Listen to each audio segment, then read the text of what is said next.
Dear community members, partners, and ocean lovers, greetings. I'm Amanda Terry, Community Lead for ACTAI Global, and I'm delighted to welcome you to the first worldwide gathering of Mission Blue, the United Nations Development Program's Accelerator Labs, and ACTAI Global, to bring together our entrepreneurial community with experts and practitioners in the field to share learnings from on the ground, and hopefully today to create dialogue and solutions to preserve and restore the health of our oceans. Thank you for all of those who have reached out in the past week and want to connect and be involved as a mentor for this initiative. We've gotten a great response from the ACTAI community, including folks who run ocean accelerators, sustainability funds, and many of our startup founders who are part of our community. And we will definitely be reaching out with next steps after the webinar. We are honored today to have Dr. Sylvia Earle, President and Chairman of Mission Blue, which has set up more than 100 hope spots for marine conservation globally. She's also a National Geographic Explorer in Residence and was named Time Magazine's first Hero for the Planet.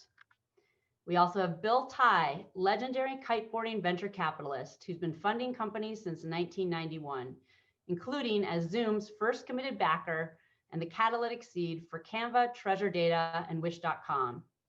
He's also chairman of ACTAI Global, which is our community of athletes, conservationists, technologists, artists, and innovators who bring our collective social and financial capital together to promote economic empowerment via entrepreneurship and ocean conservation. We also have Achim Steiner, who is the administrator for the UNDP, which is the UN's development agency and operational arm. Over his career spanning nearly 3 decades, he has helped numerous governments support sustainable development, climate resilience, and international cooperation. He was also formerly head of the UN Environmental Program. And my co-host today is JD DeCruz, who is the Special Advisor of Strategic Planning and Innovation for the UNDP. He's been leading a team of professionals working to advance the UN 2030 Vision Agenda, both in the US and in Southeast Asia. And he'll be introducing and talking a bit about the UNDP Accelerator Labs. Our agenda today is as follows. We'll start off with a word from Bill Tai on global innovation for conservation, and he'll talk a little bit about what the ACTAI community has been doing with Mission Blue. We'll give an intro to the UNDP Accelerator Labs. That will be from JD DeCruz. And then you'll have the option to break into 2 different concurrent sessions. And you'll actually go to the breakout room session and choose either room 1 or room 2. And in room 1, we'll have a talk about the plastics life cycle, which will be from Ahsan Gul and Javaria Masood from the Pakistan Accelerator Lab. And your moderator will be Achim Steiner. In room 2, we'll have Innovation for Conservation. The presentation will be by Nicola Simpson from the Barbados Accelerator Lab, and your moderator will be Dr. Sylvia Earle. Then we'll all regroup, and Sylvia and Achim will discuss their sessions, and we'll encourage audience participation there. So we'd love for you to have your cameras on and share knowledge, what you're working on, and just discuss some of the solutions that were presented. In order to talk, instead of raising your hand, we'd like you to just use the chat, and then we can call on you, make sure your camera's on and you're unmuted. And then finally, Bill will close with a call to action for all of us. So without further ado, let me introduce Bill. Hey, everybody. I think most of you know me, but I just want to put a lot of what's happening today in context. As I think about where we are today around this gathering, all I can say is that life is sort of a series of magic moments. And I think this community is what creates those magic moments for me and for you. I wouldn't be here without you guys. And as I think about what evolved over time, we started off, as everybody knows, as just this little merry band of windsurfers and kiteboarders that had a little tech background, but the soil of fertility that created in the interaction of people around their passions really just unlocked a lot of stuff. And from a commercial perspective, it's been really incredible to see companies like Zoom. I'm proud and honored that all of you are using this here, but Zoom really got all of its early customers from our community communicating with each other. And you've, of course, seen the evolution of things like Canva, Elon Musk, who doesn't really kiteboard anymore, used to come to our things early on, and the folks from Solar City and Ring started on our trip. There's so many commercial things that have worked from people just getting together to work on things. And over time, we've evolved to this community, as Amanda described, of athletes, conservationists, technologists, artists, and innovators that can apply our collective energy to do what we do around economic empowerment of each other to do good things. And our collaboration, as everybody knows, with Mission Blue started quite a long time ago, as we started to team up with Sir Richard Branson to support ocean causes. And we threw some fundraisers for Mission Blue and Ocean Elders and other organizations that Sylvia has been affiliated with, that led to practical application. And I think one of the things that is very clear is the DNA of our community is not just to like write a check and go away.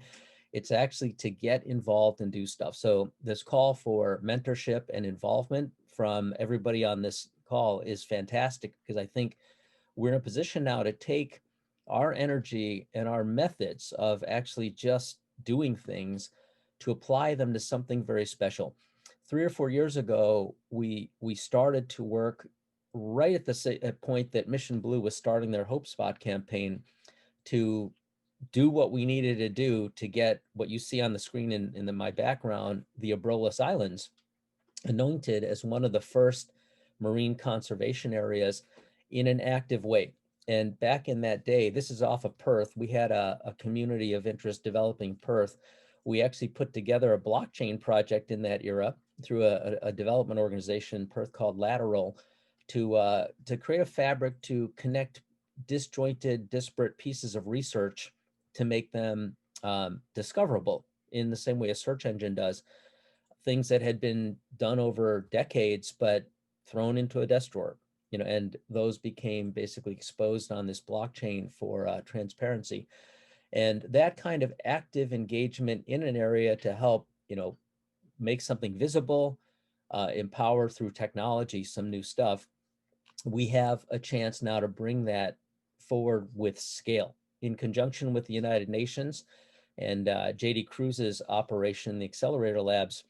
We now have an avenue to take Sylvia's power and the reach of the UN and the 114 countries they operate in, 90, footprint of 90 countries where they have some accelerator labs and entrepreneurs everywhere.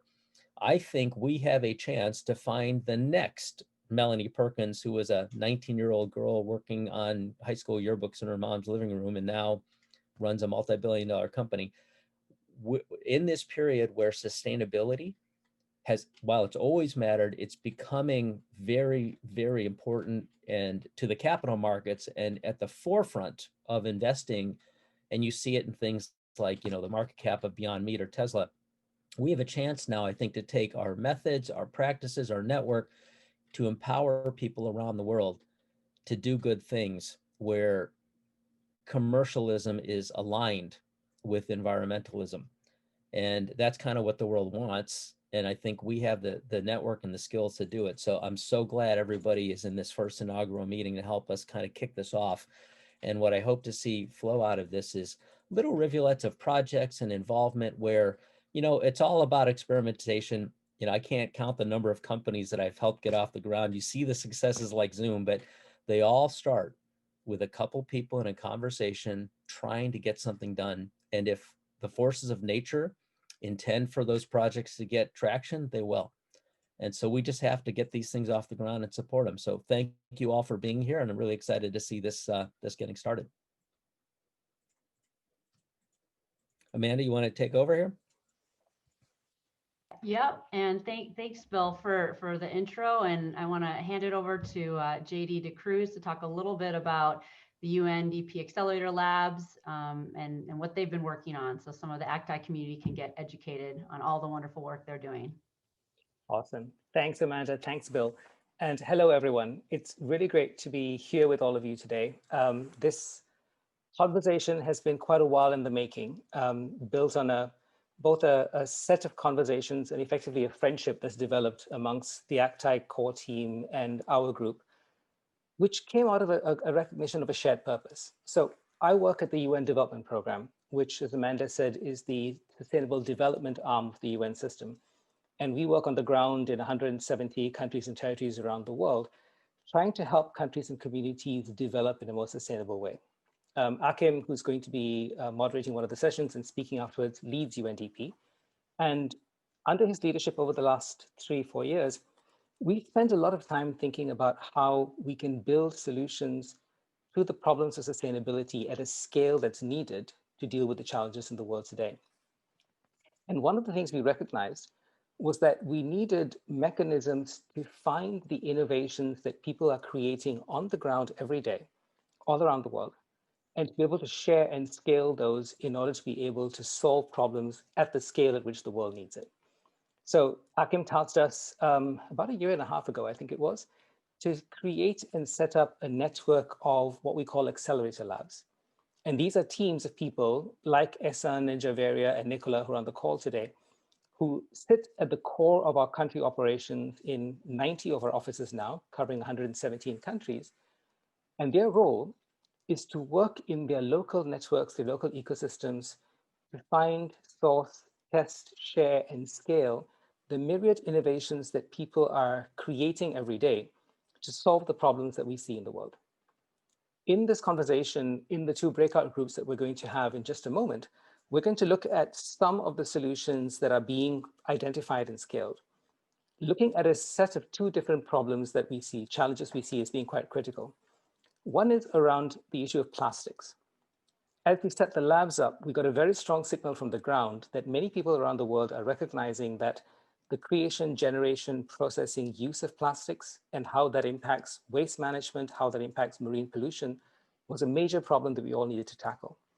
And in many places around the world, including with our team in Pakistan, we were starting to find interesting solutions that people on the ground were coming up with that we want to tap into, learn from, and scale. Similarly, many of our teams working in coastal and island communities like our Barbados lab and our lab in the Pacific are finding other issues and challenges around the marine systems of the world that we need to work on. And Nicola and the team are going to be talking a little bit about the work they've been doing out of Barbados in this area. The power of this, though, is recognizing that there are millions and millions of innovations people are creating on the ground around the world right now. The challenge we face is how do we scale those innovations to a level that will really make a difference in the world? And that's where we believe a connection between what we do and what networks like yours do could be potentially so powerful. I know from the conversations with Bill and many of you that what you tend to do is to want to go out there and find the smart ideas that you can support, nurture, and help scale. And as Bill said, our belief is there are innovations out there that our network are finding that could potentially also be the kind of things that scale up to being truly world-beating challenges. And we hope that in this conversation between all of you and your experience and your resources and our teams on the ground, we can start finding these connection points we can work on together. So that's where we hope to begin this conversation today, and I'm really excited to see where it goes. Without further ado, I think I'll hand back over to Amanda. And as she said, we're going to go into 2 separate discussions right now on just 2 dimensions of this. Really excited to hear from our teams about the work they're doing on the ground. And then we'll come back into a plenary for a conversation between Sylvia and Achim, which I think will be a lot of fun for all of us to listen into. So Amanda, thank you very much. Back over to you and looking forward to the conversation now. Okay, great. And as you can see, there are 2 breakout rooms. The first one is on the plastic life cycles. Again, that's going to be our Pakistan Accelerator Lab. And then the room 2 is going to be Innovation for Conservation, which is going to be our Barbados Accelerator Lab.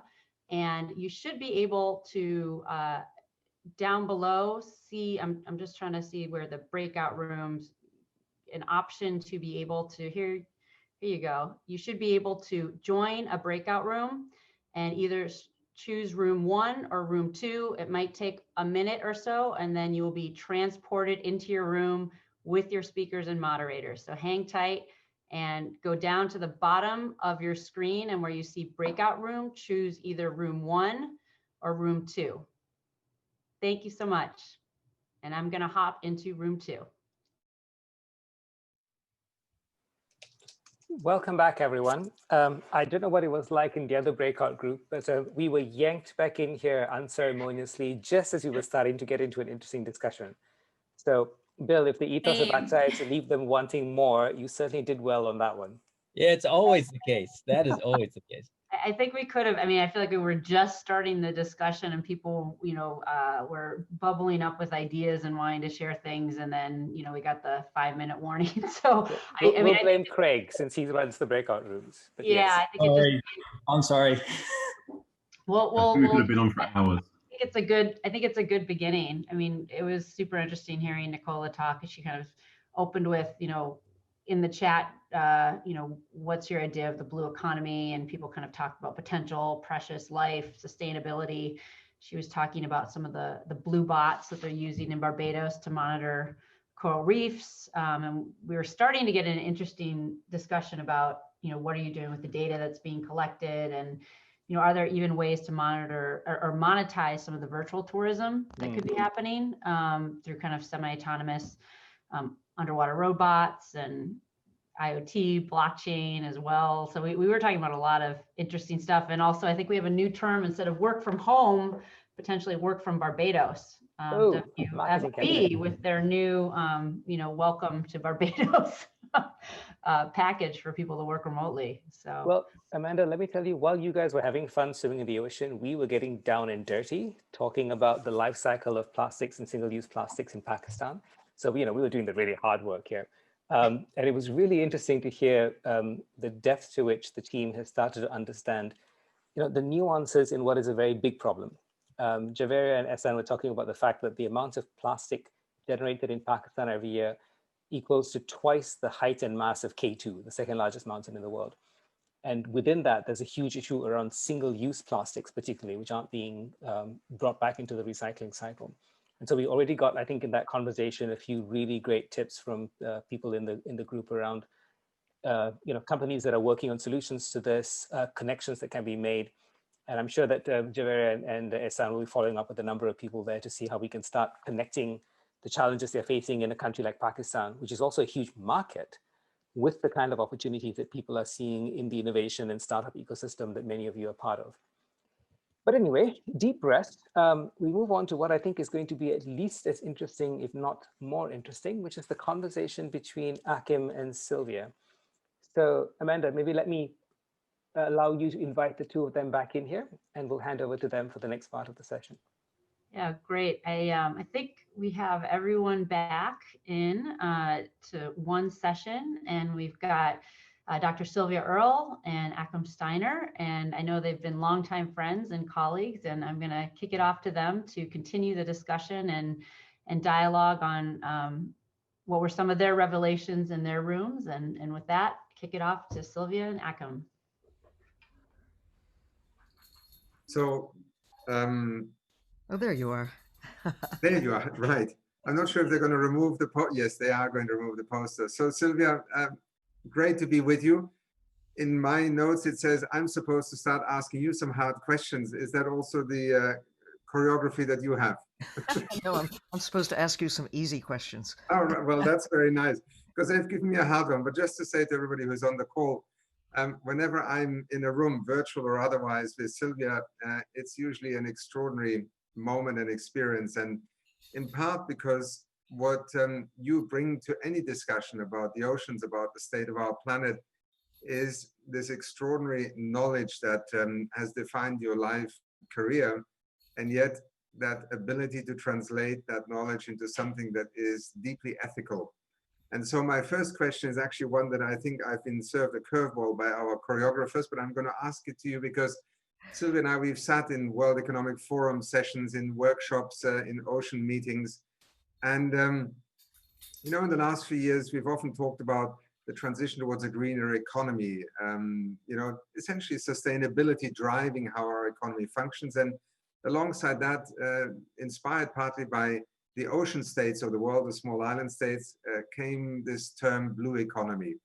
And I know that you are the last one who wants to essentially be an extractive consumer of ocean resources, but you have also been an extraordinary realist. How do we, in this moment, in the 21st century, when really the human footprint on our planet, on the oceans, is so destructive. How do we turn what in the plastics discussion was one of the conclusions? You have to get to the economic foundations of what drives our behavior, our consumption. Does that idea of a blue economy as a perspective into the future resonate with you? Where do you see its potential, and where do you see its risks, perhaps? Over to you. That's not a hard question. It's like somebody set you up to ask me this, right? Well, the basic reality is, I think the way I started a talk at the World Bank in Washington some years ago, the image that I have behind me, I put it up on the screen and I said, there it is, the World Bank. We have to respect that basically that's everything that we care about. It's our past, our present, certainly our future. And we haven't been accounting for the earth, the ocean, in the way that if you're thinking like the ocean, thinking like nature, you'd say, what are you thinking? You only account for whales when they're dead, pounds of meat, barrels of oil. You only look at a tuna as something to take out of the ocean and as a product. And you don't account for it. Fish and whales, at least historically, have had a zero accounting base when they're alive. They only have a dollar sign on them when they're dead.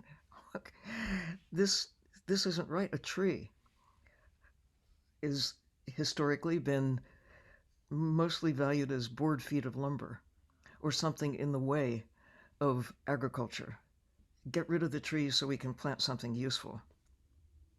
Or we can turn the trees into wood chips and, burn them, whatever. We have to think differently about how we account for nature. I mean, a lot of people have been saying this for a very long time, but we have yet to actually do it. Maybe this pause, this year of this reflective time, this forced time of quiet, and understanding that we're all in this together and that we're all vulnerable to the laws of nature. What a concept. We can carve up the world however we like politically, but the fact is it's one planet and nature rules. And we're beginning to see since we first became acquainted, I think we've learned more about the nature of the world and how everything we care about connects back to the air we breathe, the water we drink, the microbes that rule the world, really. Things that we not only did not know until right about now, but could not know. And the reason for hope that the kids coming along right now are the beneficiaries of what has been learned. That's how civilization progresses over time. You learn something, you pass it along.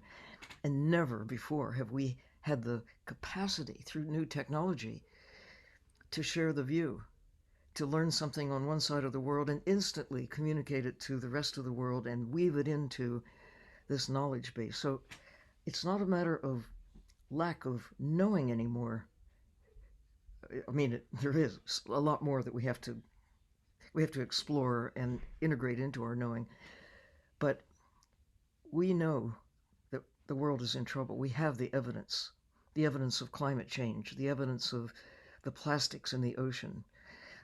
And here's the other thing, that lights are going on everywhere as we're beginning to integrate this common new level of understanding about our vulnerability. And the idea that the blue economy means not what we can extract from the ocean. After all, the most important thing we're taking from the ocean is our existence, period. We've been exaggerating our dependence on the ocean as a source of food. It's not food security, really. It's economic value that people take fish and sell them, the way you can take an elephant, cut off its tusks, and sell them. You kill the elephant to get the value, kill the fish to sell the fish. That's how most of the fish and other things that we take from the ocean are being used, not for sustenance, but for money, and I mean, it's just a fact. Can we rethink that, and how can we use the ocean in ways that we derive the economic benefits without killing it? Could I And just anyway, jump in here for a moment just to yeah, lead please. the conversation on? So is economy, by definition, extractive, destructive, and therefore unsustainable? Or if you look at climate and the oceans, and what you just described, our existence on this planet, our hydrological system, how water, goes from the oceans into clouds over land, onto the land, makes crops grow. Is there a way that you think an economy of the 21st century can emerge? I mean, what would make people not only realize what they are already learning day in, day out, probably for the last 30 to 50 years, that certain behaviors destroy nature and therefore kill those ecosystem services, however you want to call it, life. Is there an economy in this moment of climate change being such a dramatic reminder of this that you think could take us down a different path? I'm an optimist and a realist, and I listen to some of my heroes like Ed Wilson, who's the Ant-Man at Harvard, but he's a lot more than that, a big thinker. David Attenborough, who's been exposed to so much. He doesn't consider himself a scientist, but he observes carefully and reports honestly what he sees, and that's what a scientist does. Anybody can do it, and everybody should do it. Observe carefully, report honestly. Observing carefully where we are and thinking about the potential. Yes, we have the power of choice. We can choose a living ocean. We can choose a future that we want, not just the future that our current habits are taking us into a decline of the natural systems. But we know, follow the water, yes, but follow the carbon, Achim. Follow the money, but follow the carbon. And where does that take you? It means that the carbon cycle is a living cycle, and that protect the trees, you protect yourself. Protect the fish, you're protecting yourself. Protect the coral reefs, you're protecting your interests. The carbon cycle is basically rock solid, underpinning the climate cycle. So we know how to do this. We know how to measure and track change. And when we protect the ocean, when we protect the forest, when we protect nature, we're protecting our economy. And it's just a matter of honest accounting and looking at the benefits when we do what is there to be done. I mean, we see recovery in places where you really do have fully protected areas in the ocean. The fish can recover, and the carbon therefore can recover. So Could I just offer you one last question? Then I surrender to yours, which builds on what you were just saying. Is this moment in which we find ourselves in now with COVID-19, there's a lot of metaphors and sentences that are thrown around about going back to the old normal, or building back better, building forward better.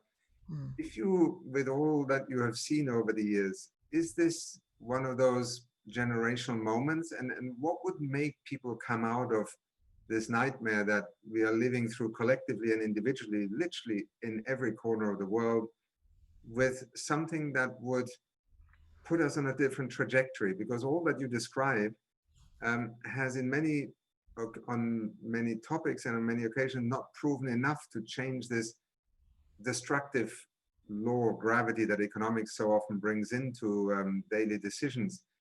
COVID-19, is it a generational moment, and what might make it that for the thousands of decisions, millions of decisions that you or I or anybody else, an investor or a trader, will take tomorrow?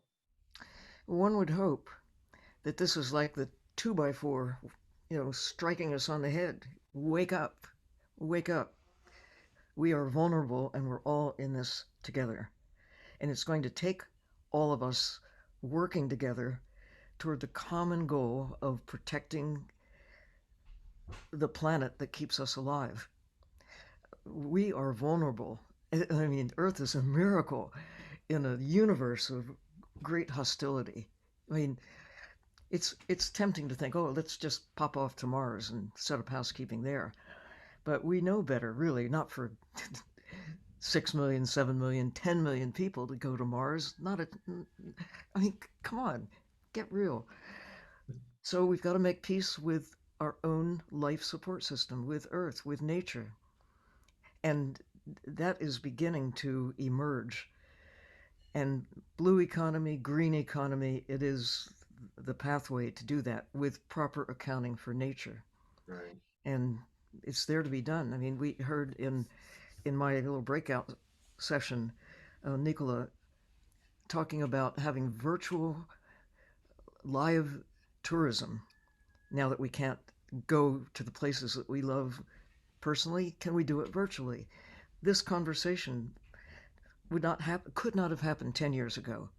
We couldn't see one another like this and have this virtual meeting with the richness that we can convey. We had a telephone call, but not like this. So can we monetize that in a non-destructive way, use the natural systems, celebrate life on Earth, and gather data, contribute knowledge, explore, and in almost in one package, solve a number of different challenges. And that's just one idea.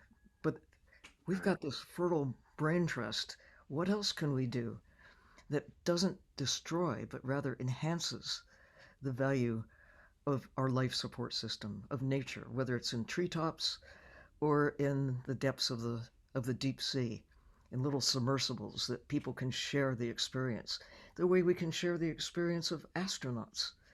But maybe there's a way on Earth to do this in a much more widespread way so that people get it, that they can see in ways that when we were kids, that anybody, we couldn't go there. But now we can at least go there virtually, and if all goes well, someday actually go to these places again, and places that heretofore we've not been able to go to at all, with remotely operated systems that go deep, submersibles that can take us deep. I want to go in a submarine with you, Achim. I want to go down. This has been the dream of my life, yes. So let's see, one day we might actually make it. Let's make it happen. I mean, come on. We've got Yes, time. and as somebody says to Barbados, yeah. Yeah, that's Sylvia, we only have a few minutes left, and I don't want to, escape from being perhaps put on the spot by you. So over to you, and thank you for as always, inspiring and deeply reflective responses. what is your vision for the future? Do you think we can emerge? Let's say, the next 10 years is what climate scientists give us, but let's think about 2050 or even 2030. What is your hope? And realistically, do you think we can get from where we are to that world that we want?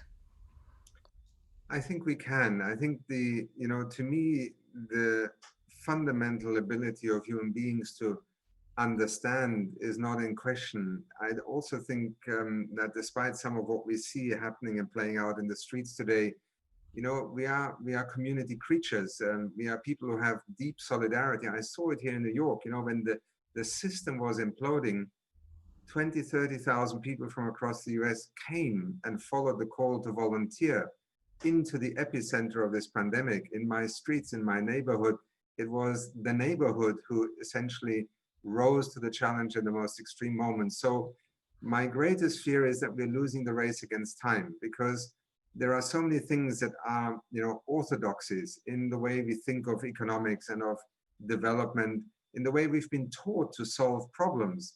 And I think that is the greatest challenge. How can we accelerate our not only latent understanding, but then the ability to act differently? And I think COVID is in a sense an exceptional window of opportunity, but it's not a given. I mean, people can just go back to what they were doing before. Right. And yet I would say in November 2020, I am actually confident that we will get closer, for example, to the Paris Agreement targets of emission reductions than we were 12 months ago.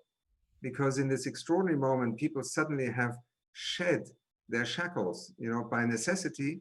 But, out of this comes also a sense, actually, if we're able to do it now, why don't we do this in the way we move forward?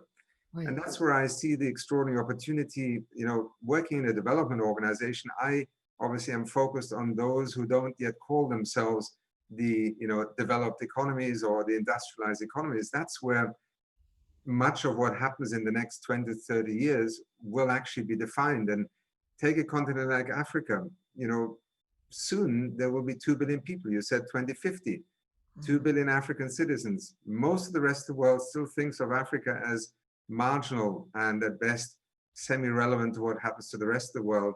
Just the next 30 years, it's what happens on that continent that will define our common future. And that's why I think, yes, we can make these extraordinary shifts happen. I think we have two experiences just in the last few months: the climate green recovery narrative, and the second is the advent of digitalization. And even in these 10 months, I would argue, the realm of possibility that was 5 years away has been fast forwarded into today, in the way we have seen cash transfer programs set up, with vaccines now coming out, cool chains into the last village.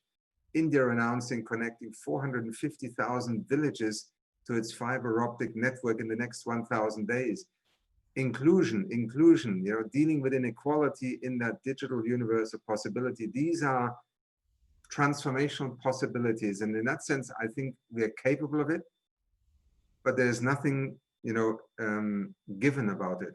That's right. No guarantees.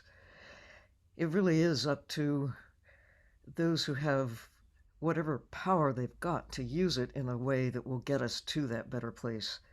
Nobody can do it alone. And it's only when we respond to our better angels, if you will, the things that we, to aspire to a better future. And it doesn't come from degrading the natural world. We have to get over that thinking that has led us to our current level of prosperity. There are only so many trees and so many fish, so much water, so much land, whatever it is. We've got to make peace and really restore much of what's been lost. That is our asset base. It's our life base. And we are expendable as far as nature is concerned, but nature is not expendable as far as we're concerned. We need the natural systems to keep us going. There is a strangely dangerous twist to this story, and some of you, and you certainly have often heard about this, that in the geological view of the history of the world, we are sort of in this moment where people are now debating that we are moving from the Holocene, so to speak, to the Anthropocene. And I find that a very intriguing narrative, because what it's basically saying, we have embarked, or we have entered the age in where humans are actually shaping the planet, whether it's the atmosphere, the biosphere. No kidding. And it is in some ways a dystopian narrative, because it is one of largely destruction, but it is also an extraordinary liberating one if you think that we have the choice and the option to choose different pathways.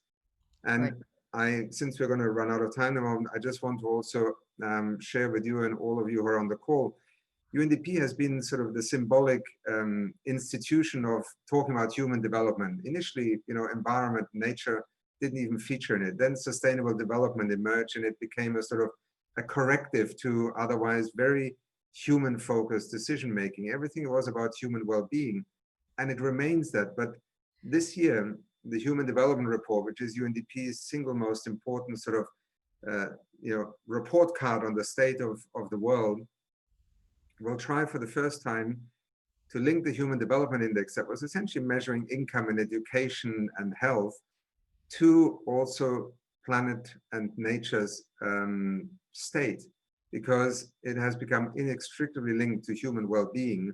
And to those who are interested in that, on the 15th of December, we will launch a report, The Next Frontier, Human Development and the Anthropocene, which is essentially that next chapter, I think, of what you have described, Sylvia. And with that, I hand back to you for a last inspiring thought. And then I think we have to surrender to Amanda and JD, who are looking at us with very stern looks.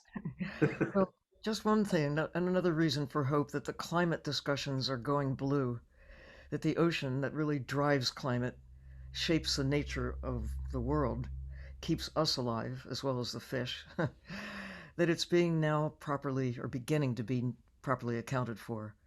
So during this time when we have lost more of the natural systems that keep us alive, we have also learned more. We do know what to do. Now the challenge is, let's do it.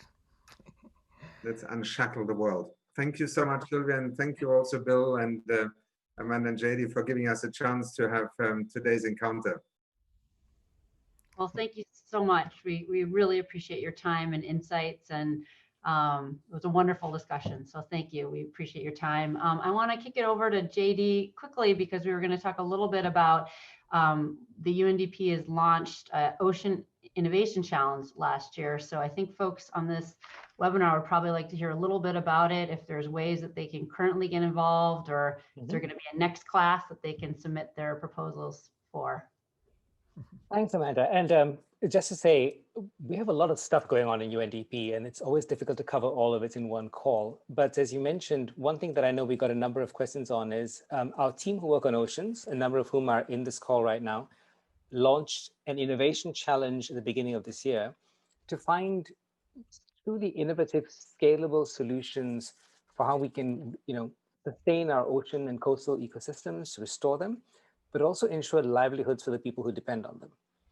Because as a development organization, one of the things that we're very conscious of is that there are lots of people in coastal communities around the world whose livelihoods are inextricably dependent on the oceans.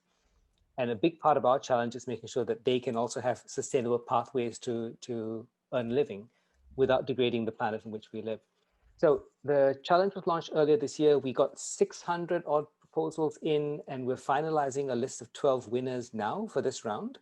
Each winner will get a grant of somewhere between $200,000 and $250,000 to advance the ideas that they've developed. We are committed to doing another round after this, so watch this space. And certainly when that goes out, we'll be very happy with our teams to share with all of you more information on that and how you can get involved. And also, if there are opportunities for you to become part of that as mentors and supporters of the program, I'm sure our team would really welcome that. So happy to share more information with you on that. And also, there's a vast amount of other work we're doing on conservation and sustainability that I hope we can work together on in the years to come. So with that note, huge thanks to all of you. Barry, a shout out also to your son, I think, who's watching us over there. Great to see you on screen as well. And Amanda, maybe back to you, and then maybe over to Bill for a final word before we wrap up.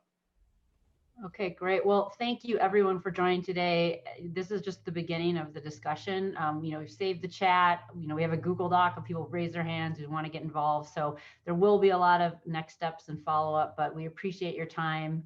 And we very much appreciate the time of everyone, the panelists and speakers today. And I kick it off to Bill to give our final closing and call to action. Thanks, Amanda. Thank you so much, Sylvia and Achim and JD.